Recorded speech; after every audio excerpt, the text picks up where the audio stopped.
11 దాకా రావద్దు అంటున్నారు.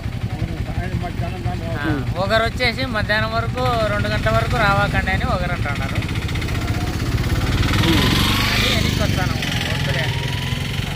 ఇప్పుడు పరిస్థితి చూస్తే ఎన్నిక జరిగేలా కనిపిస్తుందా మీకు? ఎన్నిక జరిగే మమ్మల్ని బేయనిచ్చేటట్టుగా కానరాలేదు. వద్దు పోండి అంటున్నారు. మేము ఫోన్ చేసినప్పుడు రాండి, ఓటు బేద్ది ఏమొద్దు మీరు, ఇప్పుడు మేము ఫోన్ చేసినప్పుడు రాండి బేత్తరు అంటున్నారు. ఏ ఊరు నుండి వచ్చారు? మేము మల్లికార్జునపురం నుండి వస్తాను. ఎక్కడ, ఏ ఊర్లో ఓటు వేయడానికి? కొత్తపల్లెకు. మాది మామూలుగా అయితే చంద్రగిరి మా ఊరే బూత్ ఎప్పటికి. ఈసారి కొత్తపల్లికి వేసినారు. వాళ్ళు వద్దు పోండి అంటున్నారు. 11 వరకు రావద్దు అంటున్నారు. ఒకరు వచ్చేసి 2 గంటల వరకు రావకండి ఓటేను, మేము ఫోన్ చేస్తాం, ఫోన్ చేసినప్పుడు రాండి అని ఒకరు అంటున్నారు.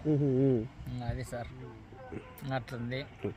మేము మల్లికార్జునపురం సార్. పొద్దున్నే 7 గంటలకు పోతే వేసి రావాల ఓటు, మాకు ఇంటి దగ్గర పని ఉందని వచ్చినాం సార్. వాళ్ళ లోపలికి పంపించలేదు సార్.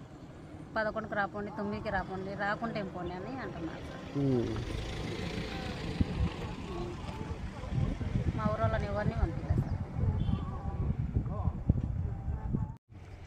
పొద్దున్నే మల్లికార్జునపురం సార్. పొద్దున్నే పోయింది సార్, రావద్దు ఇంటికి పంపించినారు సార్.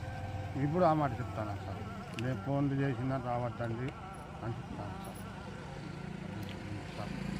అధికారులు చెప్తున్నారా, చుట్టుపక్కల ఊర్ల నుండి వచ్చిన వారు చెప్తున్నారా? అధికారులు చెప్తాను, పోలీసు వాళ్ళు కూడా చెప్తాను సార్. పోలీసు వాళ్ళు కూడా రావద్దండి, మేము ఫోన్ చేసిందాక, వీళ్ళు ఫోన్ చేసిందాక అంటున్నారు. ఎప్పుడైనా ఇలా జరిగిందా పులివెందులు? ఎప్పుడు జరగలేదు, ఎప్పుడు జరగలేదు సార్. ఫస్ట్ మామూలుగా ఈడ బాగా వచ్చిందాక బాగా వేసిపోతాను.